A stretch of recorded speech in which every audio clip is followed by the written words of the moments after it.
কি কি কাজ করলে রোজা ভেঙে যায় আজকে আমরা এটা জানবো। এই যে আমরা সিয়াম পালন করছি, কি কাজ করলে রোজা ভেঙে যায় এ নিয়ে আমাদের অনেক জল্পনা কল্পনা, অনেক প্রশ্ন। এক্ষেত্রে আমরা প্রথমেই সিয়ামের সংজ্ঞা উল্লেখ করতে চাই যে সিয়াম কাকে বলে। সিয়াম বা আসওম, এটা সংজ্ঞা হচ্ছে আসওমু হুয়াল ইমসাক আনিল আখলি ওয়া শুরবি ওয়াল জিমাই মিন তুলুইল ফাজরি ইলা গুরুবিশ শামসি মা আন-নিয়্যাহ, অর্থাৎ খাওয়া অথবা কোনো কিছু পান করা কিংবা স্ত্রী সম্ভোগ করা, এই তিনটা কাজ থেকে বিরত থাকা। কখন থেকে? তুলুউল ফাজর ইলা গুরুবিশ শামস, ফজর থেকে শুরু করে সানসেট পর্যন্ত। এই লং পিরিয়ড অফ টাইমে কোনো ধরনের পানাহার করা যাবে না, স্ত্রীর সাথে ইন্টিমেসিতে যাওয়া যাবে না। নিয়ত সহকারে এই যে আপনি রিচুয়ালসটা পালন করলেন, এই যে বিধানটা আপনি পালন করলেন, এটার নাম হচ্ছে সওম। তো সওম বা সিয়ামের এই সংজ্ঞা থেকেই, এই ডেফিনেশন থেকেই কিন্তু আমরা বুঝতে পারছি যে আমরা যদি কেউ খাই তাহলে রোজা ভেঙে যাবে, পান করলে রোজা ভেঙে যাবে, স্ত্রী সম্ভোগ করলে রোজা ভেঙে যাবে। এবং সম্মানিত দিনী ভাই এবং বোনেরা, এই তিনটি মানদণ্ডের কাছাকাছি যে জিনিসগুলো আছে এগুলোর কারণে রোজা ভেঙে যাবে। সরাসরি খাওয়া কিংবা ইনডাইরেক্টলি খাওয়া, এতে রোজা ভেঙে যাবে। ডিরেক্টলি আপনি স্ত্রীর সাথে ফিজিক্যাল ইন্টিমেসিতে যাওয়া অথবা যে কোনোভাবে আপনার শাহওয়াতকে পূর্ণ করা, এটার মধ্যে দিয়ে যদি আপনার সিমেন আউট হয় তাহলে কিন্তু আপনার রোজা ভেঙে যাবে। তাহলে সংজ্ঞার আলোকে আসুন আমরা জেনে নিই যে কি কি কাজ করলে আমাদের রোজা ভঙ্গ হয়ে যাবে। 1 নম্বর হচ্ছে ইচ্ছাকৃত যদি কেউ খেয়ে ফেলে রমাদানে, ইচ্ছাকৃত খাবার খেলে রোজা ভেঙে যায়। 2 নম্বর হচ্ছে ড্রিঙ্কিং ইনটেনশনালি, ইচ্ছাকৃত যদি কেউ ড্রিঙ্কস করে, পান করে, কোনো শরবত খেয়ে ফেলে, পানি খেয়ে ফেলে, জুস খেয়ে ফেলে, রোজা ভেঙে যাবে। 3 নম্বর হচ্ছে যদি ফিজিক্যাল ইন্টারকোর্স করে দিনের বেলায়, হাজব্যান্ড ওয়াইফ যদি ফিজিক্যাল ইন্টারকোর্স করে তাহলে তাদের রোজা ভেঙে যাবে। এবং এই ইচ্ছাকৃত খাওয়া, পান করা এবং ফিজিক্যাল ইন্টারকোর্স করা এটা খুব ভয়ঙ্কর। এই কারণে আপনার যে রোজাটা ভাঙলো এটা শুধু কাজা করলেই হবে না, কাফারাও করতে হবে। এবং কাফার একটা রোজার কাজা হচ্ছে একটি রোজা রাখা, আর একটি রোজার কাফারা হচ্ছে 60টি রোজা রাখা।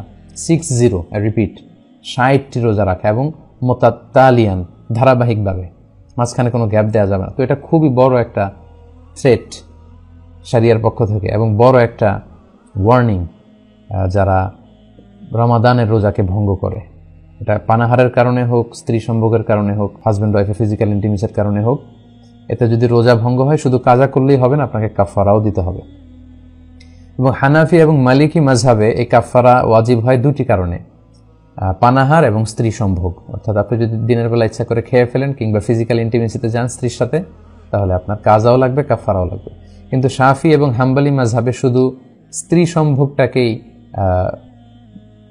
কাফারা ওয়াজিব হওয়ার কারণ হিসেবে উল্লেখ করা হয়েছে। তো আমাদের বাংলাদেশে যেহেতু বেশিরভাগ লোকজনই হচ্ছে বা 90%, মোর দেন 90% হানাফি মাযহাবকে আমরা অনুসরণ করি, তো সেক্ষেত্রে আমরা এটাই সাজেস্ট করব যে যদি আপনি খেয়ে ফেলেন রমজানে ইচ্ছাকৃত, যদি আপনি মানে খাবার খাওয়ার মধ্য দিয়ে রোজা ভাঙেন কিংবা ফিজিক্যাল ইন্টিমেসির কারণে রোজা ভাঙেন, তাহলে আপনাকে কাজাও করতে হবে, আপনাকে কাফারাও করতে হবে। সেটা খুবই ভয়ঙ্কর।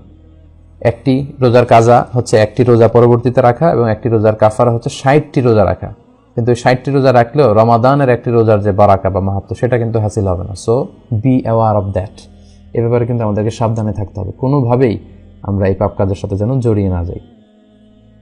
4 নম্বর হচ্ছে ভমিটিং ইনটেনশনালি, ইচ্ছা করে যদি কেউ বমি করে তাহলে তার রোজা ভেঙে যাবে।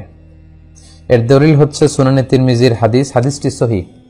আল্লাহর হাবিব সাল্লাল্লাহু আলাইহি ওয়াসাল্লাম বলছেন, মান যারাআহুল কাইউ আই গালাবাহু ফালাইসা আলাইহি কাদা।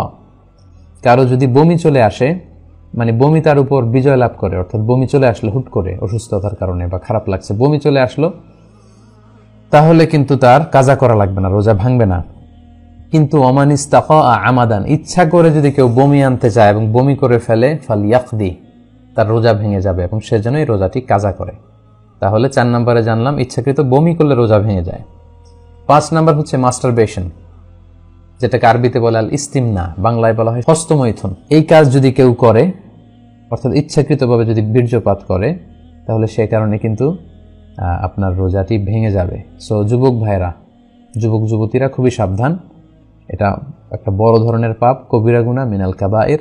এবং রমাদানে যদি কেউ এই কাজ করে তার রোজা কিন্তু ভেঙে যাবে। এটার দলিল হচ্ছে সহিহ বুখারীর হাদিস, হাদিসে কুদসি, যেখানে আল্লাহ তাআলা ইরশাদ করছেন, ইয়াদাউ তুআমাহু ওয়া শারাবাহু ওয়া শাহওয়াতাহু মিন আজলি। রোজাদার রমজান মাসে আমি আল্লাহর সন্তুষ্টির জন্য খাবারকে বর্জন করে, পান করাকে বর্জন করে এবং তার শাহওয়াতকে বর্জন করে, তার যে ডিজায়ার, তার যে যৌন তাড়না, এটাকে সে অবদমিত করে রাখে, কন্ট্রোল করে রাখে। সো আপনি যদি ইস্তেমনা করেন, অর্থাৎ মাস্টারবেশন করেন, তার মানে এর মাধ্যমে আপনি আপনার শাহওয়াতকে, আপনার খায়েশকে আপনি পূরণ করলেন। সিমেন আউট করার মধ্য দিয়ে আপনি কিন্তু আপনার এই শাহওয়াতকে অর্জন করে ফেললেন। ফলে এই যে সিয়ামের একটা পার্ট হচ্ছে শাহওয়াতকে বর্জন করা, সেটা হয়নি। ফলে এ কারণে আপনার রোজা ভেঙে যাবে। সো খুব সাবধান। 6 নম্বর হচ্ছে কেউ যদি সিগারেট খায়, স্মোকিং করে। Smoking ইনভ্যালিডেটস the fast.